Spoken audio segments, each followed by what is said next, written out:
தென்கொரியாவில் நிகழ்ந்த விமான விபத்தின் திக் காட்சிகள் விமான பயணம் மேற்கொள்ளும் பலரையும் அச்சத்தில் ஆழ்த்தியுள்ளது.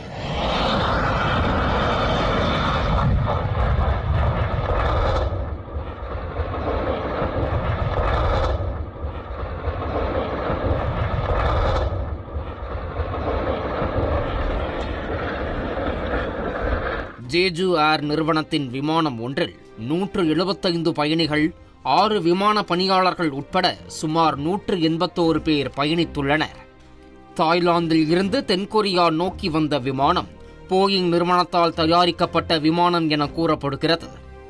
சரியாக தென்கொரியாவின் தென்மேற்கில் உள்ள முவான் சர்வதேச விமான நிலையத்தில் பெல்லி லேண்டிங் முறையில் தரையிறங்கிய போது நேரடியாக தடுப்பு சுவரில் மோதி வெடித்து சிதறி விபத்துக்குள்ளானது. இதில் 179 பேர்